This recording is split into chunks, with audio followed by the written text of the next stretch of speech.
안녕하세요. 인생 낭독 이야기 나르샤입니다.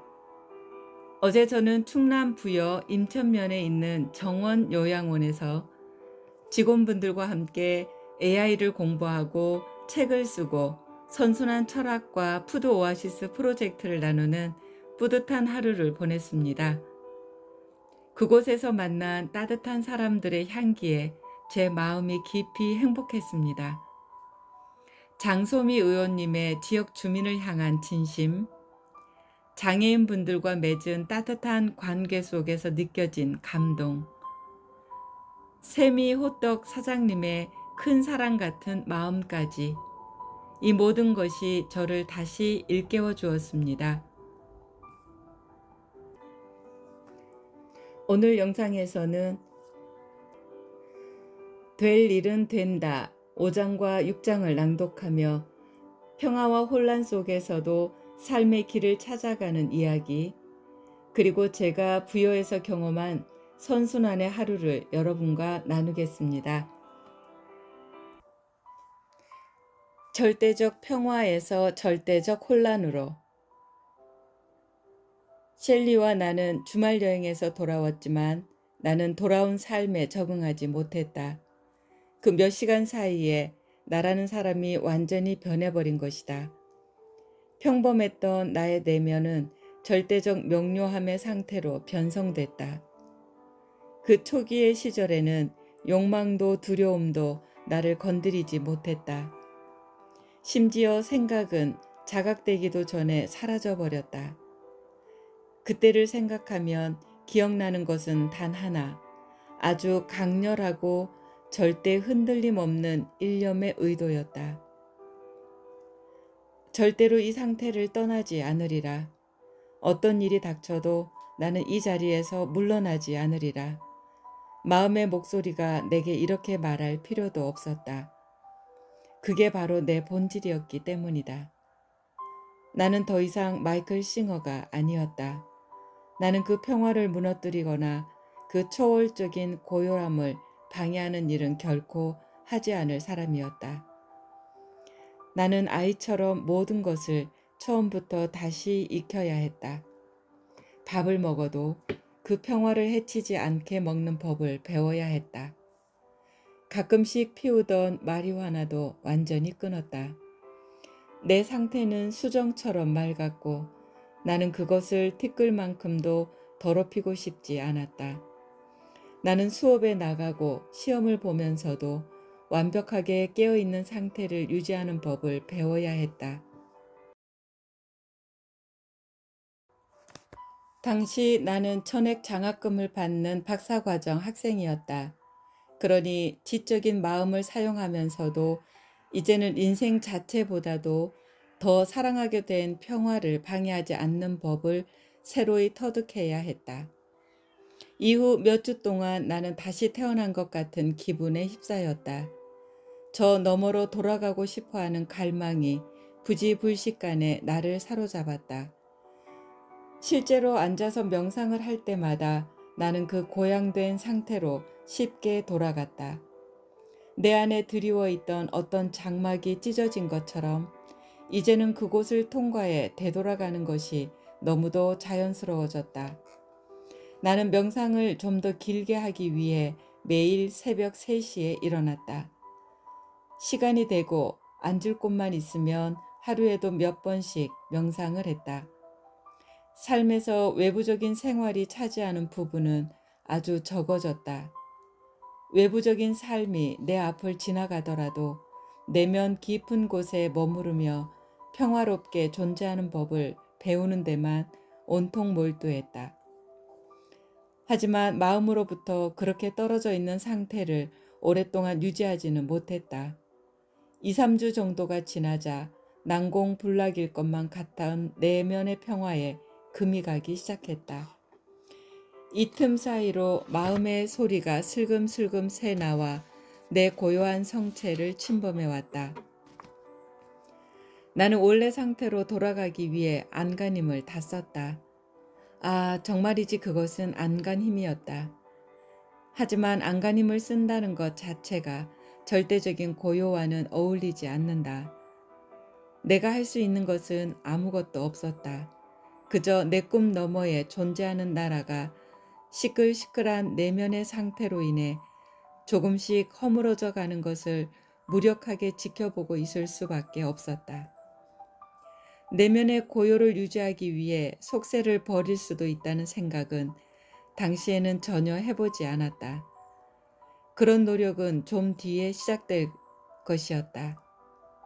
내 깊은 내면의 평화는 희미해지기 시작했지만 그래도 예전 상태로 완전히 돌아가는 일은 없었다. 사적인 마음과 감정이 다시 차오르기 시작할 때조차 나는 예전보다 훨씬 뒤쪽에 머물러 있을 수 있었다. 그 외에도 큰 변화가 하나 더 있었으니 끊임없이 흐르는 에너지가 이제는 미간으로 몰린다는 것이었다. 그곳에서 소용돌이 같은 압박이 느껴지니 주의가 그곳으로 쏠릴 수밖에 없었다. 가령 무엇을 보고 있을 때면 예전처럼 눈이 아닌 이마를 통해 그 대상을 응시하는 것처럼 느껴졌다. 그렇다고 시력이 이상해진 것은 아니었다. 덕분에 명상을 하지 않을 때도 명상 상태와 비슷한 수준을 종일 유지할 수 있었다. 여기서 내가 에너지의 흐름에 집중한 것이 아님을 주목해 주기 바란다. 그것은 저절로 일어났다. 나는 이전에는 한 번도 경험해 본 적 없는 그 흐름이 이제는 언제나 존재함을 그저 자각하고 있었다. 미간으로 쏠리는 주의는 내 스승이자 친구가 되었다. 머릿속의 목소리가 무언가를 말할 때도 이제 내게는 선택권이 있었다. 그 소리에 주의를 기울이든지 내면의 에너지 흐름에 집중하든지 말이다. 마침내 나는 머릿속의 수다를 듣고 싶지 않으면 이마로 흐르는 에너지에 조금만 더 집중하면 된다는 사실을 알게 되었다. 그러면 생각들은 나를 방해하지 않고 바로 지나가 버리곤 했다. 생각을 내려놓는 일은 하나의 게임이 되었다. 삶은 전보다 훨씬 가벼워졌다. 혼자서 쓰는 통속 드라마가 여전히 올라오긴 했어도 그것이 나를 끌어내리지는 못했다. 선물처럼 다가온 이 내면의 에너지 흐름 덕에 나는 나로부터 벗어나는 작업을 계속할 수 있었다. 하지만 더 큰 소득은 개인적인 자아로부터 벗어난다는 게 어떤 것인지 알게 되었다는 점이다. 내 의도는 단호하고 확고했다. 어떤 대가를 치르더라도 아무리 오래 걸리더라도 그 너머로 돌아가는 길을 찾으리라. 하지만 오래 지나지 않아 이 내면의 변화에 버금가는 외부의 변화가 시작됐다. 시작은 셸리였다. 어느 날 그녀는 내게 이제 각자의 길을 갈 때가 된 것 같다고 말했다. 그녀의 통보는 정말이지 나를 충격으로 몰아넣었다. 결혼한 지 1년 반밖에 되지 않았지만 이미 몇 년간 내 인생은 그녀를 중심으로 돌아가고 있었기 때문이다. 그녀를 붙잡아 보려고 애썼지만 소용없었다. 그런데 어느 순간 전에는 전혀 보이지 않던 어떤 것이 보였다. 너무 강하기만 했던 내 개성과 지성이 그녀에게 숨쉴 공간을 제공해주지 못했다는 것 말이다. 내가 정말로 그녀를 사랑한다면 놔주는 게 옳았다. 그리고 바로 그때 타이밍 좋게도 친구 하나가 잠시 집을 비운다며 집 봐줄 사람을 찾고 있었다. 나는 그 집으로 들어가 상처받은 마음을 달래기로 했다. 외부적 삶의 갑작스런 변화는 내면의 작업에도 지대한 영향을 끼쳤다.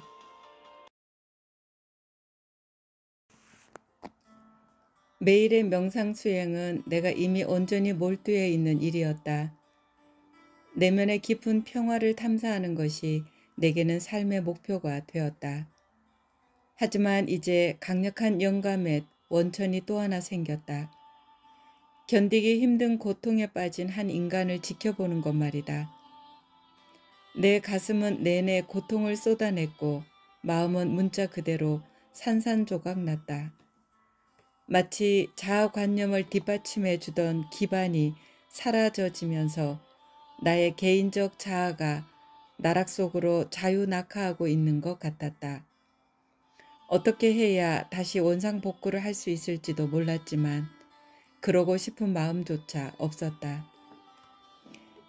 명상에 들어 깊이 집중하고 있으면 그 모든 혼란은 눈 녹듯 사라져 버렸다. 그곳에는 고요와 평화만이 있었다. 고요함이 예전보다 두텁지는 않아도 내가 쉴 수 있는 공간은 되어 주었다. 하지만 명상에서 깨어나면 나는 다시 혼란과 고통 속으로 돌아와 있었다. 그러니 나의 하루하루는 천국 아니면 지옥이었다. 그 중간은 없었다. 정상적인 존재 방식이 사라진 것이다. 예전에 나는 일거에 없어져 버리고 말았다. 명상을 하는 횟수가 점점 더 많아졌다. 명상은 고통을 피하기 위한 방법만은 아니었다. 그것은 내 삶에 의미를 부여해 주었다. 나는 저 너머로, 그것도 영원히 가는 일에만 전념하고 있었는데 내 삶에 일어난 이 변화는 그곳으로 가지 못하도록 날 붙잡고 있는 나의 모든 부분을 제거해내도록 일조해 주고 있었다. 머릿속의 목소리를 통해 스스로를 표현하고 있던 인격체는 더 이상 예전처럼 자신을 확신하지 못했다.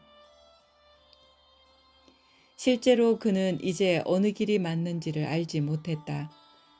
이런 외부의 변화들은 그를 겸손해지게 만들었다. 그는 자신이 모든 걸 알고 있다고 생각했었다.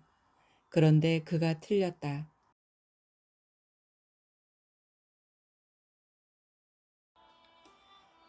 이렇게 산산조각 난 그를 내려놓는 작업은 확실히 훨씬 더 쉬웠다. 이 같은 성장 과정에서 나는 자아라는 관념이 자신을 재정의하려고 애쓰는 것을 아주 면밀히 지켜봤다. 나의 생각들은 커리어가 확실한 기혼자 대신 더 깊은 진리를 찾고 있는 명상가의 자아상을 심상화하기 시작했다. 하지만 나는 그런 초짜 시절에조차 또 다른 자아관념을 만들어 놓고 그것에 기대서 힘을 되찾고 싶지는 않았다. 그래서 생각들이 하나씩 맞물리며 새로운 나를 만들어내고 있는 것을 알아차리는 순간마다 나는 그것이 앉아있는 의자를 발로 차 없애버리곤 했다. 그건 매우 고통스러운 작업이었지만 저 너머로 나아갈 자유를 얻을 수만 있다면야 모든 것을 기꺼이 놓아버릴 수 있었다. 집주인인 친구가 다시 돌아와서 나는 방을 뺐다. 내가 어디에서 살건 그것은 중요하지 않았다. 그저 혼자 있기만 하면 됐다. 내 삶은 매우 단순했다. 명상을 하고 요가를 하고 정기적으로 수업에 나가는 게 전부였다. 교과서, 약간의 옷, 그리고 폴크스바겐 캠핑카 외에는 갖고 있는 물건도 전혀 없었다. 나는 종종 게인즈빌 주변의 시골 지역을 드라이브하곤 했는데 한 번은 옆 동네 근처에 있는 숲속에서 아무도 눈독 들이지 않는 작은 석회 웅덩이가 있는 아름다운 장소를 발견했다. 웅덩이는 수정처럼 맑고 푸른 물로 가득했고 주변에는 오직 참나무와 소나무들만이 넓은 지역을 빽빽하게 채우고 서 있었다. 나는 그곳으로 차를 몰고 가서 거기서 살았다. 나는 갈수록 은둔자가 되어가고 있었다. 그렇다고 내가 무언가로부터 도망친 것은 아니다. 나는 나 자신 속으로 달려 들어가고 있었다. 나의 의도는 언제나 분명했다. 나는 내 내면의 깊은 곳으로 되돌아가고 싶었다. 문제는 일명 미키라는 이 개인적 자아를 어떻게 해야 할지를 도무지 몰랐다는 것이다. 내가 그토록 열망하는 곳으로 가지 못하도록 발목을 붙잡고 있는 존재가 바로 그것이었다. 조금이라도 관리를 소홀히 하면 내 주위의 초점은 그의 통 속 드라마 속으로 계속 빠져들어가곤 했다. 하지만 그쪽은 내가 가고자 하는 곳과는 정반대 방향이었다. 미키는 아래로 내려가고 밖으로 나갔다. 하지만 나는 안으로 들어가고 위로 올라가고 싶어 했다. 이 시기에 나는 한 가지만은 확신했다. 미키가 문제다. 그를 없애야 한다. 나는 오로지 그를 제거해야 한다는 일념에 더할 나위 없이 심각해졌다. 하지만 그 방법을 알진 못했다. 국경 너머 남쪽으로 1971년 여름이 다가오고 있었다. 수업으로부터 해방될 날도 다가오고 있었다. 대학원 2년 차였던 나는 수업에 꼬박꼬박 나가지는 않았지만 그래도 성적은 높게 유지하고 있었다. 나는 기말 시험과 보고서에서 좋은 성적을 거둘 수 있을 만큼만 공부했다. 나의 여름 계획에는 의문의 여지가 없었다. 오로지 더 많은 명상과 요가 그것뿐이었다. 다만 한 가지 의문이 있었으니 그것을 어디에서 할까 하는 것이었다. 그때가 아마 인생에서 처음으로 펼쳐지는 외부적인 사건들 속에서 되풀이하여 뚜렷이 나타나는 어떤 주제를 의식적으로 알아차리기 시작한 때가 아닌가 싶다. 그 일은 친구 한 명이 뜬금없이 멕시코에 가본 적 있냐고 물어본 데서 시작되었다. 그는 멕시코가 얼마간 지내기에는 참 좋은 곳이라고 소개했다. 그 후 바로 얼마 뒤에 나는 서점에 갔다가 누군가가 바닥에 놔두고 간 멕시코 여행 안내서에 걸려서 말 그대로 꼬꾸라지고 말았다. 이것이 나로 하여금 진짜 잠시 여행을 가는 것도 괜찮겠어. 멕시코로 가는 것도 좋겠네 하고 생각하게 만들었다. 마지막 결정적인 계기는 주유소에서 기름을 넣을 때였다. 내가 쓰고 있던 주유기 위에 누군가가 놓고 간 멕시코 지도가 떡하니 올려져 있던 것이다. 이 정도면 충분한 신호였다. 나는 멕시코로 떠나기로 했다. 사실 어디로 갈지는 나도 몰랐다. 멕시코는 꽤 큰 나라이지 않은가. 하지만 당시의 내 마음 상태로는 어디든 상관없었다. 나는 일단 떠난 뒤 상황이 펼쳐지는 대로 흘러갈 생각이었다. 친구들과 가족은 아무 목적도 없이 혼자서 멕시코로 간다는 사실에 못 믿어워했다. 노상 강도를 조심해야 하네. 낯선 사람은 상대하면 안 돼. 등등의 경고와 걱정이 쏟아졌다. 내 스페인어 실력은 교실을 벗어나지 못하는 수준이었다. 어설프게 알아서 오히려 위험할 수 있는 스페인어 실력 외에는 아무것도 없이 나는 멕시코로 향했다. 나는 멕시코만 연안에 5개 주를 거쳐 멕시코 접경 지역인 텍사스로 내려가는 경로를 택했다. 운전하는 동안 나는 뱃속에서 내는 무 소리와 호흡의 주의를 집중했다. 머리에서 제잘거리는 그 목소리를 종일 듣는 것만큼은 절대로 피하고 싶었다. 매일 밤 나는 숲속에 차를 세우고 명상을 한 뒤 그곳에서 잠을 잤다. 이런 속도로 가다 보니 멕시코 북부 중앙지역까지 내려가는 데만 며칠이 걸렸고 결국 나는 그곳에 짐을 풀게 되었다. 하루는 멕시코의 깊은 시골 마을로 들어갔는데 밤에 차를 세워둘 숲이 어디에도 보이지 않았다. 갓길에 그냥 차를 대놓기에는 마음이 불편해서 고민이 됐다. 결국 비포장 도로를 달려 경사가 완만한 작은 언덕을 올라갔다. 꼭대기에 도착하자 짙푸른 초원이 널리 펼쳐진 눈부시게 아름다운 광경이 나타났다. 울타리나 집이 보이지 않았기 때문에 나는 그곳에서 하룻밤을 보내기로 했다. 다음 날 아침 풍경은 숨이 멎을 만큼 아름다웠다. 들판 가득히 옅은 안개가 자욱히 꼈고 아침 노을은 눈부신 색깔로 하늘을 물들였다. 너무나 아름다워서 나는 야외에서 아침 명상과 요가를 했다. 나는 매우 깊은 상태로 들어가서 내가 그토록 찾던 평화의 울림에 온통 젖어들었다. 나는 그 푸르른 언덕에서 한 번도 벗어나지 않은 채 몇 주를 보냈다. 명상과 요가를 하는 시간이 날마다 늘어났다. 마음의 소라는 점점 잦아들었고 내 가슴은 다시 숨을 쉬기 시작했다. 그러던 어느 날 아침 벤의 연문을 똑똑 두드리는 소리에 나는 소스라치게 놀랐다. 겁이 덜컥 났다. 노상 강도들이 결국 나를 찾아낸 걸까? 땅 주인이 총구를 들이대면서 나를 쫓아내려고 할까? 하지만 문을 열자 내가 발견한 것은 그릇을 들고 있는 8살짜리 남자아이였다.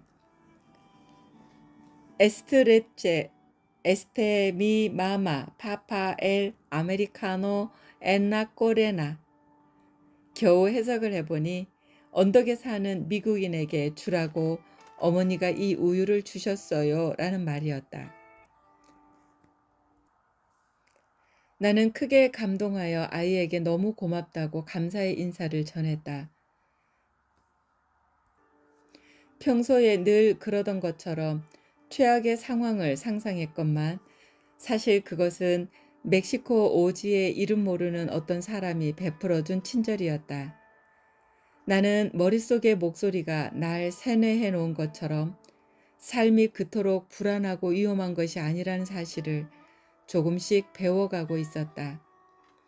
경험해야 할 일들이 있기는 하지만 그건 스스로 기꺼이 경험하고자 나설 경우에만 그렇다. 가장 중요한 것은 그것이 내 기억으로는 삶이 펼쳐내는 사건들의 흐름에 자신을 내맡긴 최초의 일이었다는 사실이다. 따져보면 차를 세워두고 몇 주 동안 홀로 명상할 그 완벽한 장소를 내가 미리 찾아 나서서 물색해 놓은 것은 아니지 않은가. 남자아이의 그 친절한 방문은 말할 것도 없고 말이다. 그것은 삶이 내게 베풀어 준 것이었다. 나는 그저 흐름을 따라갔을 뿐이다. 나는 점차 이 모든 경험을 삶이 주는 선물로 바라보기 시작했다. 삶은 언제나 평화와 혼란 사이를 오간다. 평화가 영원할 것 같을 때 새로운 혼란이 닥치고 혼란 속에서도 다시 평화를 찾는다. 이것이 삶의 본질적인 흐름이다. 내가 예상하지 못했던 새로운 길은 언제나 국경을 넘어온다. 그 길은 나의 선택이 아니라 삶이 데려다 준 길이다. 저항하지 않고 따를 때 내 삶은 확장된다. 책의 메시지는 너무나도 분명합니다. 삶은 평화와 혼란을 반복하지만 그 안에서 우리는 새로운 길을 발견합니다. 저는 부여에서 그 메시지를 다시 체험했습니다. 장소미 의원님은 지역 주민과 AI 기술을 연결하며 주민들의 삶의 질을 높이려는 열정을 보여주었습니다. 혼란스러운 시대에도 지역을 먼저 생각하는 평화의 마음이 깊은 울림을 주었습니다. 정원 요양원 직원분들과의 만남에서는 장애인분들과 진정성 있는 관계가 어떻게 사람의 마음을 살리고 공동체를 따뜻하게 만드는지를 보았습니다. 세미호떡 사장님의 따뜻한 나눔은 마치 혼란한 시대에도 우리를 붙잡아주는 선의 기둥 같았습니다. 삶의 평화와 혼란은 늘 교차하지만 그 안에서 사람과 사람의 선한 마음이 새로운 길을 열어간다는 것을 저는 부여에서 보았습니다. 한때 저는 잘 살아보려 애쓰다 상처받은 적이 많았습니다. 사람에게 실망하고 좌절 속에서 혼란을 겪기도 했죠. 그러나 이제 저는 깨닫습니다. 저는 단순한 실행가가 아니라 질문하고 답하며 실행하는 전문가로 살아가야 한다는 것을요. 될 일은 된다의 메시지처럼 삶이 던지는 평화와 혼란을 받아들이고 그 안에서 새로운 길을 발견하는 것이 저의 철학이 되었습니다. 저는 지금 AI 책쓰기 문화와 함께 푸드 오아시스 프로젝트를 통해 식품 사막화 해결 문제를 진행하고 있습니다. 이 프로젝트는 단순한 사업이 아닙니다. 사람의 힘으로만은 해결하기 어려운 부분을 AI 기술로 개선하고 주민들의 불편을 해소하며 지역 일자리를 창출하고 지역 경제를 활성화하는 선한 영향력의 실험입니다. 부여에서 만난 따뜻한 사람들, 그리고 선순환 철학을 함께 나눈 경험은 이 프로젝트가 반드시 성공해야 한다는 제 확신을 더욱 깊게 만들었습니다. 오늘은 될 일은 된다 5장과 6장을 통해 삶이 평화와 혼란 사이를 오가며 우리를 성장시킨다는 사실을 나누었습니다. 그리고 부여에서의 하루는 그 철학이 단지 책 속에 머무는 것이 아니라 현장에서 사람들과 함께 살아 숨쉬고 있다는 것을 보여주었습니다. 여러분, 혹시 지금 삶의 혼란 속에 계신가요? 그 혼란조차 새로운 길로 가는 징검다리일지 모릅니다. 삶의 흐름을 믿으시길 바랍니다. 인생 낭독 이야기 나르샤였습니다. 감사하고 사랑합니다.